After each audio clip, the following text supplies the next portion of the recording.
모든 것이 가하나 모든 것이 유익한 것은 아니요 모든 것이 가하나 모든 것이 덕을 세우는 것은 아니니 누구든지 자기의 유익을 구하지 말고 남의 유익을 구하라.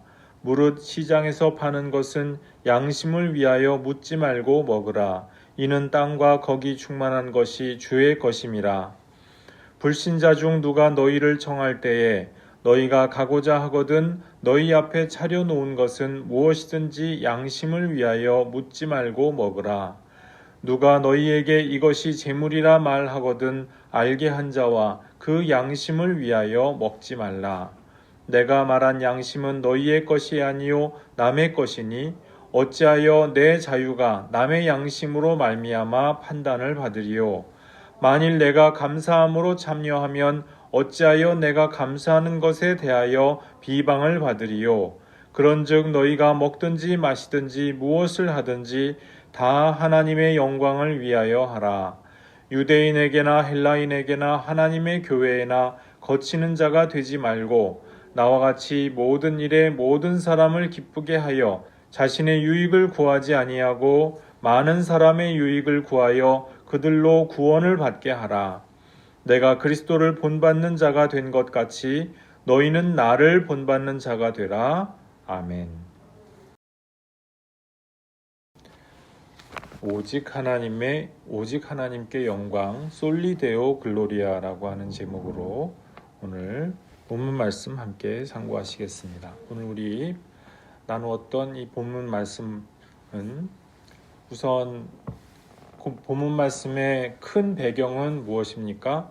시장에서 유통되었던 재물의 문제, 우리 앞서 8장에서 언급되었던 그 문제가 이제 다시 한번 사도 바울이 언급을 하는 것이죠.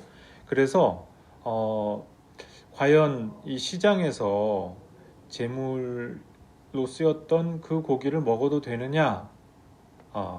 그리고 그런 걸 가지고 만일에 대접을 받을 경우에 어떻게 해야 되느냐? 여기에 대해서 사도 바울이 실질적인 또 실천적인 답을 제시하고 있는 것이 오늘 본문 말씀의 배경이죠.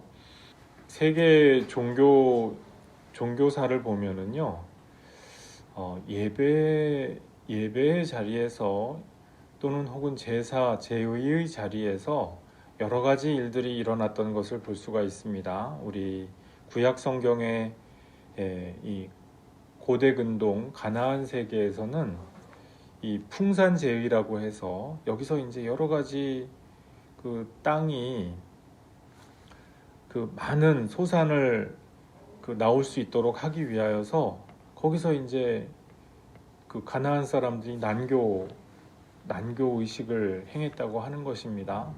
오늘날 우리가 생각하여 볼 땐 굉장히 야만적이죠. 근데 그런 일이 실제로 일어났다고 하는 거예요. 그래서 이제 이 구약 백성들의 커다란 도전 가운데 하나가 뭐냐 하면 내가 잘 먹고 잘 살고 내 먹고사니즘을 그야말로 충족하기 위해서 가나안 사람들의 그와 같은 음란한 풍습에 내가 동조해야 되느냐, 이제 그 유혹이었던 것이죠.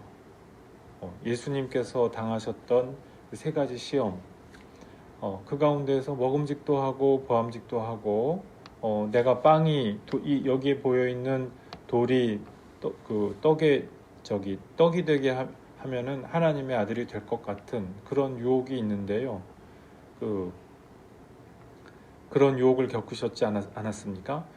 아담과 하와도 그렇거든요. 먹음직도 하고 보암직도 한 창세기 3장의 그 말씀, 그 보면은 이걸 먹으면은 내가 뭔가 괜찮아질 것 같고 더 부유해질 것 같고 있어질 것 같은 그런 유혹이 있었다는 것이죠. 그런데 세계 종교사에서 다 그런 유혹에 경배하는 그러한 행습이 있었다고 하는 것입니다.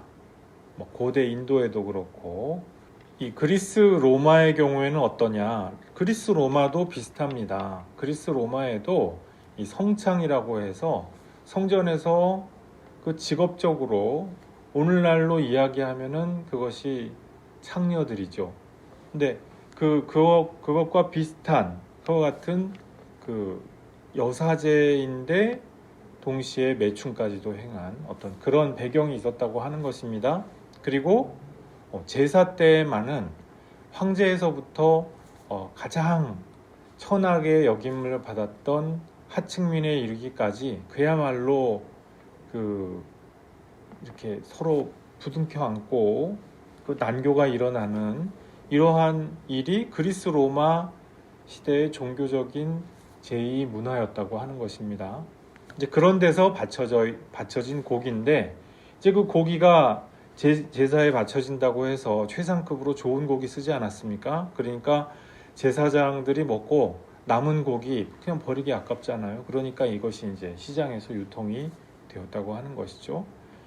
그러니까 이것을 다 그 원산지를 표시했으면 좋았겠는데 그랬겠냐는 것입니다. 그래서 이제 이것이 그 일반 식탁에도 올라가고 이교도들의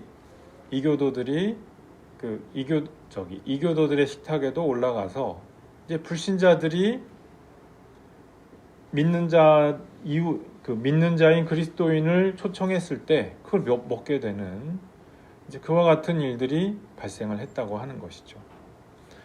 자, 사도 바울이 지금 여기에 대하여서 말씀을 하는 겁니다. 이와 같은 고기는 도대체 어떻게 하면 되냐는 거예요. 우리 옛날에 제사 음식을 이웃들이 이렇게 돌릴 때가 있었죠. 제사 떡이라든지 이런 것들. 그거 먹으면 됩니까? 안 됩니까? 먹어도 된다는 거예요. 그거 먹으면 거기에 무슨 영험한 뭐가 있어가지고 큰일 나느냐? 그 떡이나 어떤 제사 음식 자체에 어떠한 영험한 뭔가가 있어서 그것으로 먹으면 무슨 저주를 받거나, 사도 바울은 그런 거 없다는 거예요.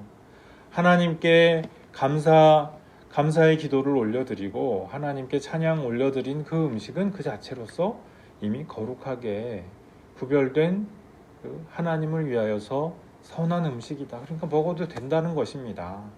그러니까 이 세상의 여러 가지 종교에서는 어떤 그렇게 종교 행위를 거행하고 나면은 그것 자체에 영험한 무언가가 있는 것처럼 얘기하죠. 아니라는 것입니다. 그건 무엇이든지 하나님의 피조물인데 무슨 소리냐. 먹어도 된다. 일단 사도 바울의 대원칙은 이것입니다. 다만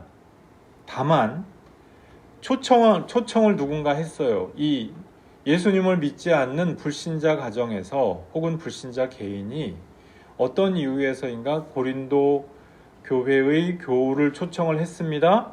그래서 불신자가 이 보라는 듯이 대놓고 그렇게 이거는 제물에서 쓰인 음식이에요. 히히히 그러면서 내놨어요.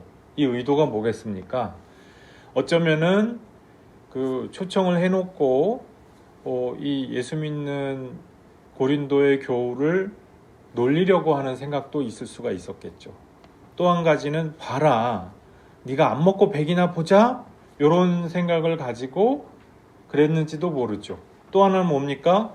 그 사람을 이 정도는 네가 먹어주겠지, 또는 우리 신의 이 영험한 고기를 네가 이 정도는 먹어줘야 되지 않겠어? 라고 하는 그 마음을 가지고 상대방의 양심을 약간 괴롭히고 싶은 마음도 있었던 것 같아요. 그 의도가 어떠한 것이었든지 하필 거기서 내놓는 고기가 제물에 쓰여졌던 그 고기였다. 그러면 어떻게 하라는 겁니까?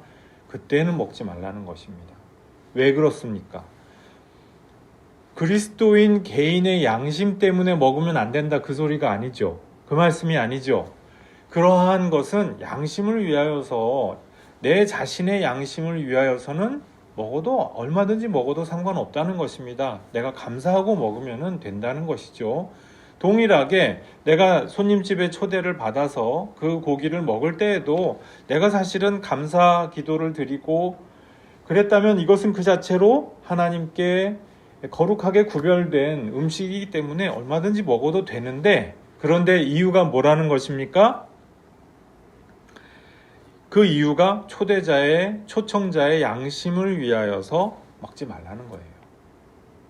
이 사도 바울의 이 그 권고를 이해가 되십니까? 이게 사실 이해하기가 좀 쉽지 않은 상황일 수가 있어요. 자, 25절에 보니까 무릇 시장에서 파는 것은 양심을 위하여 묻지 말고 먹으라. 개인의 양심에 관한 아무 문제가 없다는 것입니다. 우리가 감사기도 하면 그것은 다 주의 것이기 때문에 문제가 없다. 그런데 28절에 보니까 알게 한 자와 그 양심을 위하여 먹지 말라. 그리스도인들이 이 술, 담배 문제하고 좀 연결을 시켜서 우리 한번 생각을 해볼 필요가 있습니다. 우리 술, 담배 그리스도인들이 하면은 안 된다고 우리가 교회에서 늘 배우지 않습니까? 그 이유가 뭡니까? 술이나 담배 먹으면은 지옥 간다. 그래서 하지 말라는 겁니까? 그거 아니거든요. 오히려 몸이 안 좋을 때는 와인을 한 잔씩 해라. 포도주 한 잔씩 좋은 포도주 구비해 놨다가 와인을 한 잔씩 하면 좋겠다. 우리도 약주라는 개념이 있죠.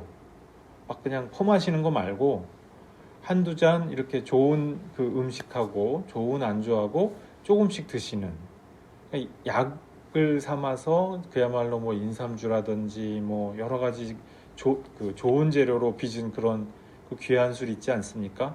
그런 거를 건강에 안 좋을 경우에는 챙겨 먹으라는 거예요. 오히려 그런 성경도 있죠. 그런데 지금 술, 담배를 하지 말라고 교회에서 그렇게 권하는 이유가 무엇입니까? 우리 한국 초대교회 때 워낙에 이 술, 담배 문제 때문에 폐가 망신한 사람이 많은 거예요. 돌이킬 수가 없잖아요. 그렇게 해서 교회에서 정책적으로 그것을 홍보하고 그렇게 하지 말자고 이야기를 합니다. 그런데요, 꼭 이제 제가 목사인 걸 알고 사람들이 물어보는 경우가 꼭 그런 경우예요. 본인들이 약간 알코올 중독 비슷한 분, 아니면은 골초가 비슷하게 되셔가지고 참 위태위태해 보이는 분들이, 목사님, 이 눈도 이렇게 초점도 잘 안 맞으시는 거예요. 목사님, 술 냄새도 막 풍기면서, 성경에 술 마시라는 얘기는 없지요? 그렇죠? 그러니까 나 술 마셔도 되죠? 여러분, 이성적으로 상식적으로 생각해 보십시오. 술 마셔도 됩니까? 그런 분들이? 알코올 중독자가 술 마시면 됩니까? 담배 때문에 그 폐가 망가지고 있는 분들이 그거 드시면 됩니까? 안 되잖아요. 술, 담배 먹으면 여러 질병에 굉장히 취약하죠. 아니, 왜 그거를 자기 몸에 안 좋은 거를, 하나님의 몸인 그 성전에 안 좋은 걸 굳이 찾아서 먹습니까? 우리 그 젊은 분들은 아직 실감이 안 날 수가 있어요. 근데 어디 하나만 아파도 술, 담배가 치명적이에요. 이 눈에 질환이 있으신 분들은 술, 담배 하면 치명적이고요. 혈압 있는 분들도 술, 담배 하면 치명적입니다. 간이 안 좋으면 술, 담배 하면 치명적이죠. 왜 몸에 안 좋은 거를 굳이 합니까? 몸에 안 좋은 것은 하지 않는 것이 믿음이다. 그렇게 말씀드릴 수 있죠. 예전에 어떤 분이 그런 말을 해서, 에이, 성경에도 없는데 이상해. 속으로 그렇게 생각했어요. 그런데 제 생각이 그랬다는 거예요. 그런데 그 말씀이 시간이 지나면 지날수록, 성경 연구를 해보면 해볼수록 맞는 말씀이에요. 아니, 몸에 안 좋은 거를 하지 않는 게 믿음이지, 몸에 안 좋은 걸 굳이 찾아가지고 막 믿음으로 하면서 하는 게 믿음입니까? 아니라는 얘기죠. 술, 담배. 그런데 제가 술, 담배 말씀을 왜 드리냐 하면은, 사람의 양심이 그런 것이죠. 술, 담배를 하지 말라 했는데 하지 말라면 더 하고 싶은 거예요. 알코올 중독자가 술, 담배 하지 말라 그러면 더 하고요. 담배로 인해서 폐가 망가져서 기관지와 폐가 이제 끝장이 나기 일보 직전에 있는 분이 더 하고 싶어 해요. 뭔가 명분을 얻고 싶어 해요. 성경에 그런 얘기 없죠? 여러분, 성경에 없으면 괜찮습니까? 탐심은 우상숭배라 했어요. 인간이 탐욕과 욕망으로 끊지 못하고 절제할 수가 없고 자기가 망가짐에도 불구하고 계속 해야 되는 것은 뭐든지 우상숭배라, 이 말씀이에요. 우리에겐 그런 우상숭배 없습니까? 꼭 거기에 정당화를 우리가 찾고 싶어 한다는 거예요. 가짜 명분을 얻고 싶어 한다는 것이죠. 그 양심에 대하여서 지금 사도 바울이 말씀을 하고 있다는 것입니다. 이 불신자가 믿는 일을 초점을 했을 때는 어쩌면 좀 더 가까워지고 싶은 생각이 있는지도 모르겠어요. 기독교 신앙에 대해서 뭔가 호기심이 있어서 그랬는지도 모르겠어요. 그런데 이 상황에서 이런 건 먹어도 되지요? 됩니까? 안 됩니까? 그 양심을 위하여서 먹지 말라는 거예요. 그거를 먹으면서 그 제사에 더 깊이 빠져서 거기서 일어나는 온갖 난잡한 일에 깊이 관여하게 하기보다 딱 끊는 모습을 보여주라 이것입니다. 내가 술을 마실 줄 알아도 예를 들어서 내가 몸도 건강해요. 술을 마시지 않을 이유가 없어요. 그런데 앞에 알코올 중독자가 앉아 계세요. 그러면서 이런 건 마셔도 되죠? 마셔도 됩니까? 술 끊으라 하고 딱 안 마시는 것이 정상 아니겠습니까? 그것이 그 사람을 생각하고 배려하는 바른 태도 아니겠습니까? 사도 바울은 지금 그런 차원에서 그 초청한 사람 그 본인과 그 사람의 양심을 위하여서 먹지 말라는 거예요. 재물이 몸은 뭐라도 된 듯이 내가 이것을 해도 얼마든지 해도 되는 듯이 착각하게 하지 말라는 것입니다. 그것이 믿는 자로서 해줘야 할 최선의 배려라 이 말씀인 것이죠. 그래서 사도 바울이 지금 오늘 본문 말씀 전체에서 우리에게 하시고자 하는 말씀은요. 오직 하나님께 영광 돌리기 위해서 모든 일을 하면 좋겠다. 그 말씀이죠. 우리 시상식 같은 데서 오직 하나님께 영광을 올려드린다고 그런 시상소감을 말씀을 하십니다. 그것도 귀합니다. 그것도 귀하긴 한데 오직 하나님께 영광이라고 하는 이 종교개혁의 구호이기도 했던 이 오직 하나님께 영광이라고 하는 이 믿음의 표현은요. 그런 의미가 아닙니다. 원래 뜻은 그런 것이 아니라는 것입니다. 오늘 본문 말씀 보니까 23절에 보니까요. 모든 것이 가하나 모든 것이 유익한 것은 아니다 했습니다. 모든 것이 덕을 세우는 것은 아니다. 그러니까 무슨 얘기입니까? 우리가 자유가 있어요. 내가 모든 일을 할 수가 있죠. 나는 자유인인데 그런데 모든 것이 다 진정으로 유익한 것도 아니고 덕을 세우는 것도 아니다. 진정 유익한 것을 찾아서 해보아라. 정말 덕을 세우는 것을 찾아서 해보아라. 그 말씀이죠. 덕을 세운다는 것이 무엇입니까? 내가 내 덕을 세우는 것이 아니고 모든 사람들이 덕보는 그 방향으로 모든 사람들을 세워주는 방향으로 그렇게 일을 해보아라. 그 말씀입니다. 이 덕을 세운다는 것 오이코도메오라고 하는 동사가 쓰여있는데요. 오이코도메오라고 하는 것은 집을 건축한다는 얘기입니다. 그러니까 우리가 함께 나 혼자 살아가는 것이 아니잖아요. 더불어서 함께 살아가는 것이거든요. 근데 여기서 내가 내 욕심과 내 생각과 내 탐심대로 행하면은 이제 거기에 대하여서 반드시 따라오는 결과들이 있습니다. 그것은 나도 망칠 뿐 아니라 주변 사람들을 망치죠. 공동체를 망치죠. 가정이 망가지든지 공동체가 모임이 망가지든지 또는 사회가 망가집니다. 그래서 덕을 세운다라고 하는 것은 모두를 함께 세워나가는 작업이라고 할 수 있죠. 그래서 사도 바울이 지금 무엇이 하나님의 영광이라고 말씀합니까? 덕을 세우는 사람. 모두를 함께 세우기 위하여서 배려하고 존중하고 그것을 위하여서 헌신할 수 있는 바로 그와 같은 태도, 자세. 그것을 덕을 세우는 것이다. 모두의 유익을 위하여서, 공공선을 위하여서 일하는 그 자세를 좀 함양해 주었으면 한다. 지금 사도 바울이 이것을 말씀을 한다는 것입니다. 24절 누구든지 자기의 유익을 구하지 말고 남의 유익을 구하라. 사도 바울이 유명한 고린도전서 13장 사랑장에서 뭐라고 말씀합니까? 사랑은 자기 유익을 구하지 않는다 했습니다. 내 유익을 구하는 것이 아니라 다른 사람의 유익을 위하여서 헌신할 수 있고 봉사할 수 있어야 그것이 하나님께 영광이 된다고 하는 바로 그것이죠. 나에게는 분명히 자유가 있습니다. 나에게 있는 이 자유가 나에게 유익되도록 얼마든지 행할 수가 있어요. 사도 바울에게 사도의 특권이 있었죠. 권세가 있었습니다. 그것을 가지고 내가 선교 활동을 하는데 얼마든지 거기에 지장이 없이 살아갈 수가 있었죠. 그런데 사도 바울이 그렇게 하지 않고 어떻게 했다고요? 텐트 메이킹 미니스트리, 그 장막 세우는 일을 하면서 그것으로 생업을 따로 영위하고 그리고 선교 사역은 따로 했다는 것이에요. 왜 그렇게 합니까? 덕을 세우기 위하여서. 사도들을 그 공개한다는 그 개념을 불신자들은 알 수가 없잖아요.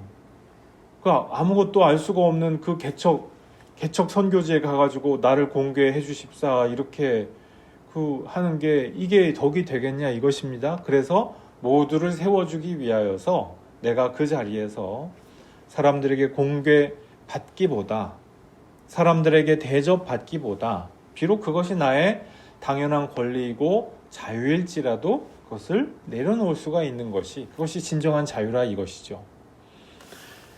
바로 이것이 남의 유익을 위하여서 내 유익을 조금 내려놓고 양보할 수 있는 태도 아니겠습니까? 그러니까 이기적으로 내가 내 자유를 이기적으로 행사하다 보면은 정말 한도 끝도 없죠. 조선시대 구한말에 가슴 아픈 역사가 있죠. 세도가들이 막 벌열 정치, 세도 정치라고도 그렇게 얘기를 했는데 벌열 정치 할 때 어땠습니까? 그 최근에 철인왕후라고 하는 그 드라마에 보니까 이 벌열 정치 그 시대를 배경으로 했더라고요. 굉장히 재미있고 통쾌한 내용이더라고요. 근데 그 세도가들이 그때 우리나라 역사의 현실은 어땠습니까? 그 세도가들의 욕망과 욕심대로 국정이 농단 당하는 그런 시대였죠. 국정을 농단당해도 그 누구도 뭐라고 얘기할 수 없었고 왕실도 너무나 깊이 그 사회악에 관여가 되어 있어서 자정 능력을 상실해가고 있었던 그것이 정말 비참하고 비극적인 구한말의 모습이었습니다. 그러니 일반 서민들 백성들은 삶이 어땠겠냐는 것입니다. 땅이 있어도 하루아침에 땅 뺏기고 그나마 조금 있는 재산 그거 뺏기면 어떻게 삽니까? 평민들이 서민들이. 그러니까 모든 사람들이 정말 너무나도 학정에 시달렸던 그렇게 소수가 자기의 자유를 있는 대로 다 남용하고 그리고 그것을 가지고 마음대로 행하기 시작하면 그 사회가 망하죠. 지금 우리나라 그런 위기에 있죠. 우리나라도 그런 위기에 있죠. 사도 바울이 지금 말씀하는 것이요. 내 자유라고 하는 것을 끝까지 밀고 나갔을 적에 이것이 우상숭배가 되어버리는 그 상황을 이미 내다보면서 지금 하는 말씀입니다. 내가 사도니까, 내가 무슨 중직자니까 나한테는 이런 권리가 당연하게 있어. 당연한 것은 아무것도 없어요. 내가 그것을 당연하다고 안주하기 시작하는 그 순간부터 부패는 시작되는 것입니다. 망하는 거예요. 불신자들이 볼 때 전혀 덕이 세워지지 아니하는 태도요, 자세가 된다고 하는 것입니다. 그래서 진정한 자유는 무엇입니까? 이웃에 대해서 책임을 다하는 것입니다. 우리 그리스도인들이 모임인 하나님의 교회에서만이 아니라 이 비그리스도교 세계를 향하여서 우리 사회를 통하여서도 덕을 세워 나가야죠. 그러기 위하여서 일을 할 때 이것이 이게 하나님께 영광 올려드리고 그리고 하나님의 영광을 빛내어드리는 세상의 소금과 빛된 모습이라고 하는 것입니다. 그래서 우리가 하나님께 영광하면은 그 하나님께 영광이라고 하는 것은 우리가 딱 먼저 생각을 하게 되는 것은 우리가 영예로운 영광의 자리에 올라가서 세상의 모든 호화로움의 정점에 딱 올라가서 내 입신양명을 허락하여 주신 하나님께 감사합니다. 영광 올려드립니다. 이것일 가능성이 많죠. 근데 성경이 말씀하는 하나님께 영광이라고 하는 것은 그 영광이 아니에요. 그렇죠. 오늘 본문 말씀이 얘기하는 영광은 그런 입신양명에 대한 감사로서의 영광이 아니라 이 말씀입니다. 물론 하나님께서 나를 복되게 하고 부하게 하실 때 우리가 하나님께 영광 올려드리는 것이 맞죠. 하나님께서 그렇게 주시는데 우리가 감사하지 않는다. 이것도 안 될 말이죠. 그런데 우리 본문 말씀을 통하여서 말씀하는 오직 하나님께 영광이라고 하는 것은 그 말씀이 아니라는 거예요. 어떻게 하면 모두에게 유익이 될 수가 있느냐.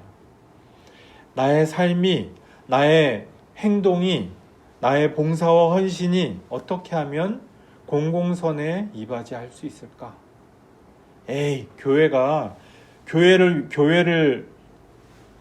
교회에 유익을 주기 위한 행동이면 됐지. 세상을 위해서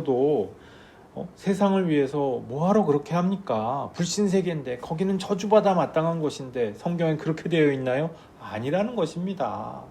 31절 32절 말씀 제가 한번 읽어보겠습니다. 그런즉 너희가 먹든지 마시든지 무엇을 하든지 다 하나님의 영광을 위하여 하라. 하나님의 영광을 위하여 하라 했지요.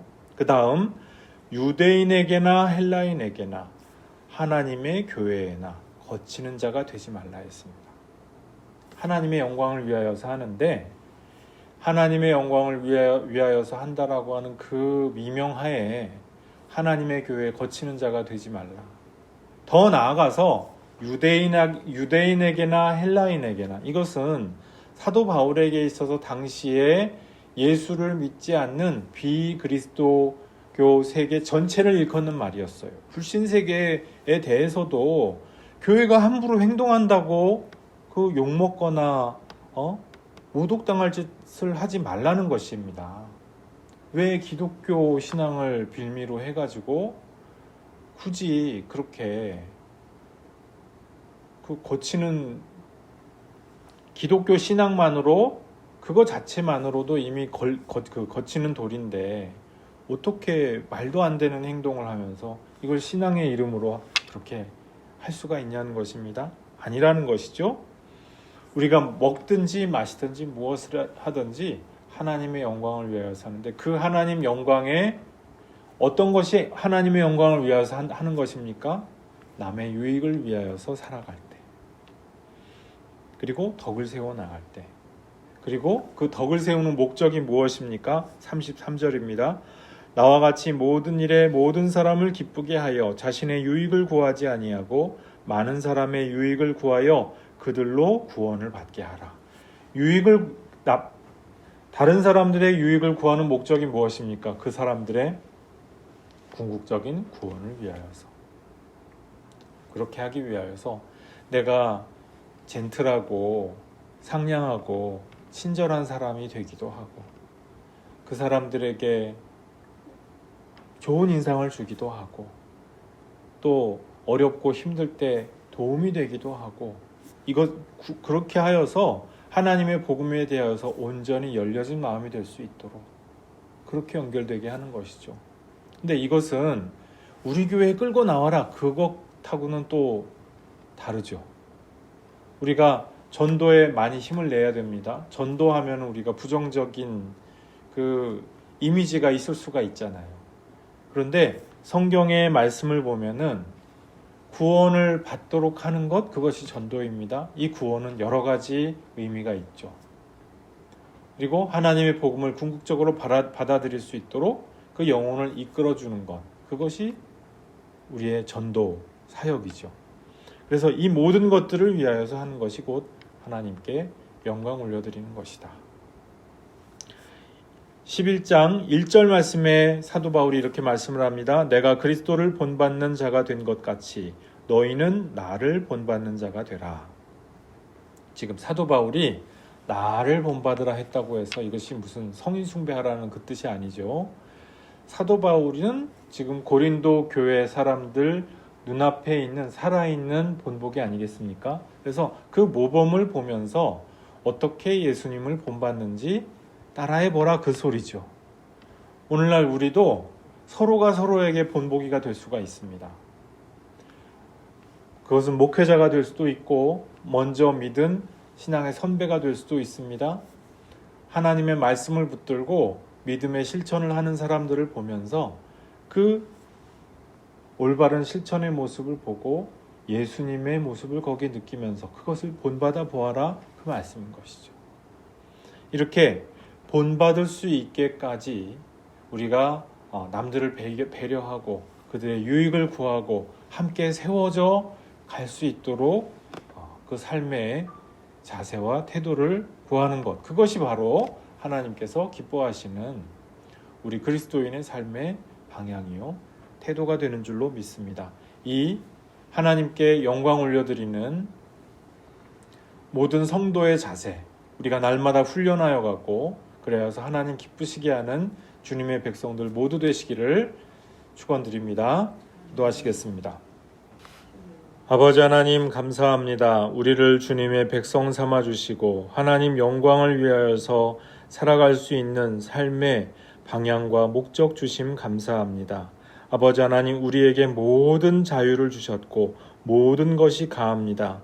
그러나 이 모든 것이 나의 이기심을 위하여서 복무하는 것이 아니라 사람들의 진정한 유익과 선을 위하여서 주님, 이 모든 자유를 사용할 수 있게 도와주옵소서. 이웃들을 위하여서 진정 책임 있게 자유를 사용할 수 있게 도와주옵소서. 이웃들의 잘됨과 또한 구원을 위하여서 내 자유가 사용될 수 있게 도와주시옵소서. 아버지 하나님, 예수님께서 우리를 위하여서 십자가를 지셨던 것처럼 우리도 우리 이웃들을 위하여서 주님, 내가 속한 공동체를 위하여서 주님 모든 십자가를 지고 주님 기뻐하시는 모습으로 주님 합당한 선택을 하여 드릴 수 있는 믿음의 사람들로 살아갈 수 있도록 우리 각 사람의 생애 모든 기로에 함께하여 주옵소서. 그리하여서 우리가 어떠한 모습으로든지 어디에서든지 하나님께 영광 올려드릴 수 있도록 주님 은혜 내려주시고 함께하여 주시옵소서. 감사드리옵고 예수님 이름으로 기도드리옵나이다. 아멘.